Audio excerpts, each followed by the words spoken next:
Hi, Cindy.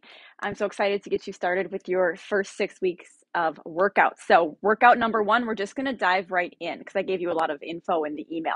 Okay, you can look at the template and follow along with that. Sometimes it helps to have the visual as well. But yeah, workout one is all push muscles. We won't get too scientific with this, but push muscles are really the muscles that you push with because the other option is pulling. So, that's the way I've structured this. You're going to go through this circuit 3 times and you're going to count reps. Everything is going to be 15 reps. So that's, you don't have to look at a clock or anything like that. So 3 rounds, 15 reps. The things that are single-sided, you'll do 15 reps on each side. Okay? Pretty straightforward so far, right? Our first exercise is called a goblet squat. So this is going to be with your kettlebell. And I believe you said you had an 18-pound kettlebell. So it should be pretty good for this. If it gets too heavy for you at this point, because it's new, just put it down and finish without the kettlebell. That's fine. All this stuff's might be kind of new for you. So, and 18 pounds is a hefty weight, right? Okay, so a goblet squat refers to where you're holding the weight. First, let's go over, first of all, first things first, a squat. Everyone's heard of it. People, we do knee bends all day just in daily life, but not necessarily proper squats. I don't know your familiarity with in the past with squats or anyone who has taught you to do it correctly. So very quickly, let's go over a squat. Feet are hip width apart, so that's going to look different for everybody, right? We just want to make sure we're not right next to each other and we're not super wide. Hip width apart, and it's not just bending the knees. So looking from the side, if I just bend my knees, this is right. This is kind of what you do. My knees are way forward. My back's kind of So a squat, you want your knees to stay either at your toes or behind your toes. Now, if I do this, my knees are where? In front of my toes. So in order to do a squat properly, kind of sit in an imaginary chair. It's like you think there's a chair behind you and you're like, you can't see it. So you're like, wait, where is it? Where is it? Am I going to hit it? Where's the chair? So you're kind of sinking down into that imaginary chair. So to do that, you stick your butt and your hips back and then see how my knees are now staying kind of behind my toes as opposed to this. So again, if you already knew squats, well, that was probably really boring for you, but just want to make sure we understand a proper squat first. So feel like you've got this down. Make sure you try a few in front of a mirror. You also want to make sure your knees are tracking over your ankles.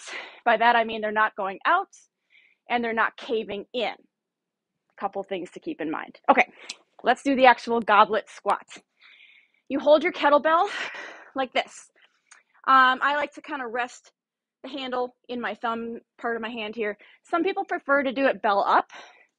That's fine too. It's really preference. So the key is where you're holding it.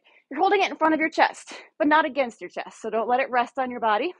Hold it out, just not excessive, just like an inch in front of your chest. Keep it there as you go into those squats. Now your body's going to want to do this and let the weight fall. So try to not let that happen. It makes the shoulders have to work and the core to kind of keep it up here as opposed to letting it fall. So that's your goblet squat, 15 of those. That's a tough one to start with. It's going to get the heart rate up really fast. It's only the first exercise, but when you're done, you're going to be winded. And that's okay. That's what squats do. Push-ups. I know. Yes, 15 of them too. Doesn't have to be toe push-ups. Knee push-ups are wonderful. I can barely do knee push-ups right now because of my chronic shoulder injury. I'll do 1 or 2 to show you, but I really can't do more than that. Then I will show you a different way to do them as well. So again, if you can do them on the toes, wonderful. I can't. It's too much pressure on my shoulder. So everything looks the same for a knee push-up. The only thing I always want to point out for knee push-ups is where the butt is, where the hips are. Okay, because see how I'm in kind of a tabletop right now? And I'm going to go down and up. But what is my butt doing? Staying up. That is not a push-up. That's like a nosedive. It's actually really bad for your shoulders. So now I'm going to fix this. I'm going to sink my hips down into more of a plank. See how I'm more level now? Kind of from my back of my head to my knees is relatively straight, not perfectly straight. We don't have to be like this. That's what you want. So we're not in a tabletop. We're in a knee plank. And the hands are a little wider than the shoulders and lower down, push up. Again, I really can't do more than that because that actually hurt my shoulder. So I hope to get you the gist. You can take this up to And incline, like a countertop or a table, is wonderful for push-ups, or even a wall. That would be the easiest way to do it.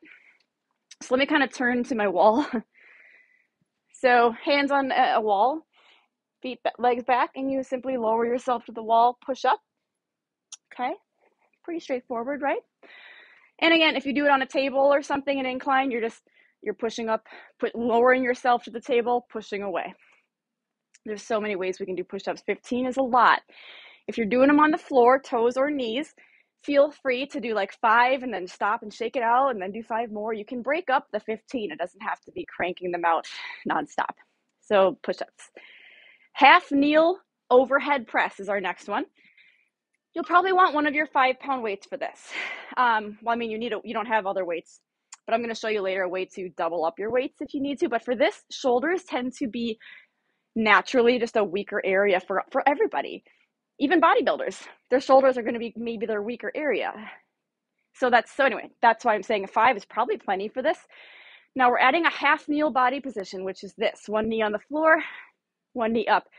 If you don't have a mat, maybe next time you're at Target, just grab one, or you can get creative and fold up a blanket or a towel, like a bathroom towel is really good, just to add a little bit of cushioning there. And that's my bad shoulder, so I'm going to switch sides. An overhead press, excuse me, I got to wake up my computer so I can see the list. Overhead press, palm is turned forward, and we press overhead. Straight up, straight down. Make sure you're not pressing forward, okay, but instead straight up, straight down. How do you know which side to press, right? When you're in this half kneel, the knee that's on the floor, that's the side with the weight. And a good way to remember that is when your arm is up, it's a straight line from your wrist all the way down to your knee. Now, if this knee was bent, that's not a straight line. So that's one way you can help remember which side to press with. So you will do, if that hurts your shoulder, shoot me a text when you try this, or let me know, and I'll show you a different way to hold the weight. Actually, let me just show you now. If this hurts your shoulders, I know you said you have a little bit of a shoulder thing, try turning the palm inward so then the fingertips are facing like your chin, and try pressing that way. That can change up the angle on your shoulder, and that can help alleviate some shoulder pain. So that's 15 on each arm. And of course, you'll switch the leg position when you switch arms. Alrighty, next one is called Tricep Dips.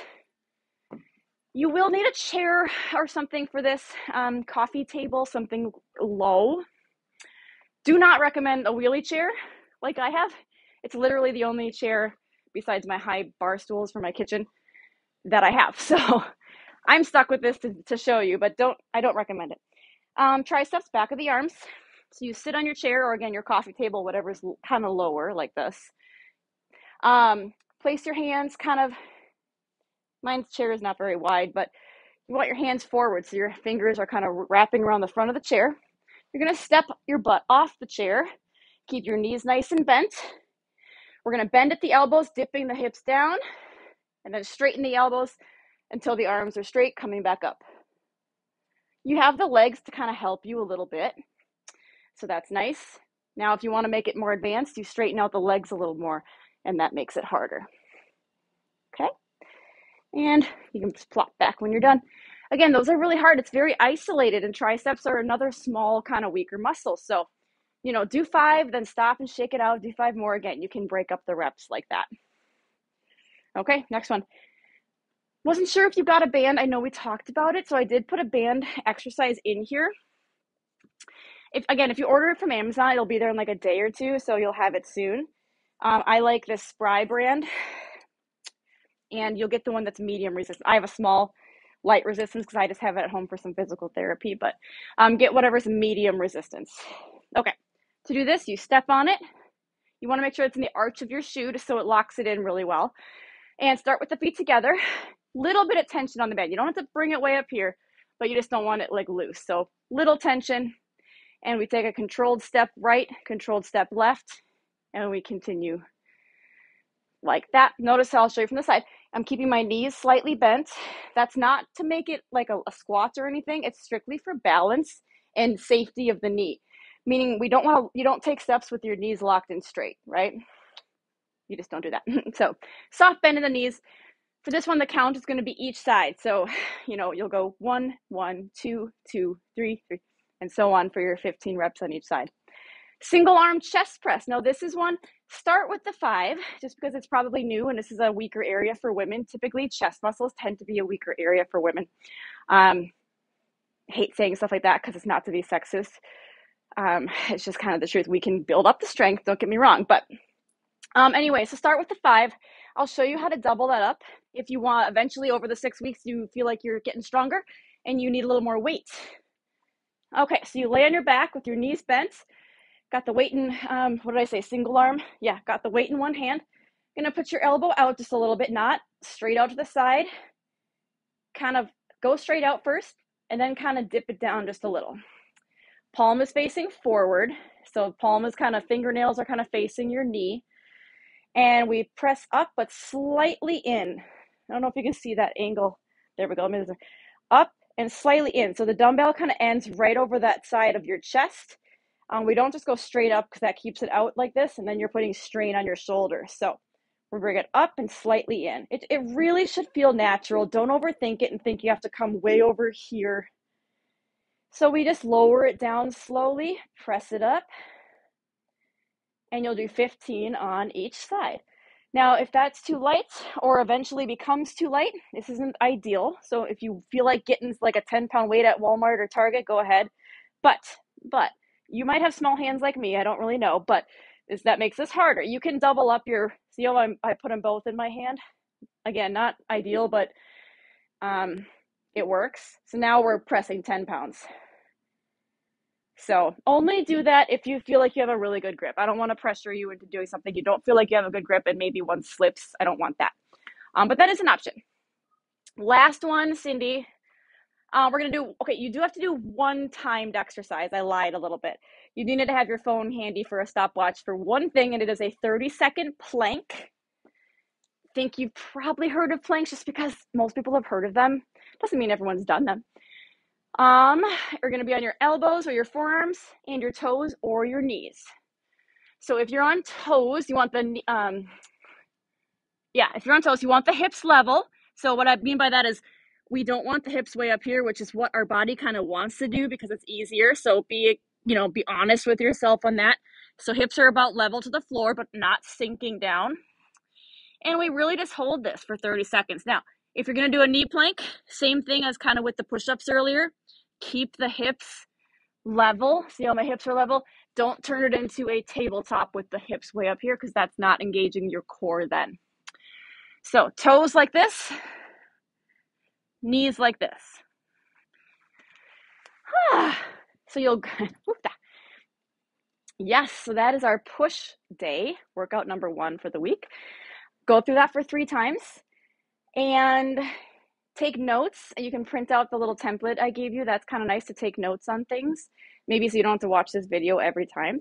Also take notes on things that maybe didn't work for you, pains you had, and we'll talk about them at one of our check-ins. All right, that's workout 1. Hope you enjoy it.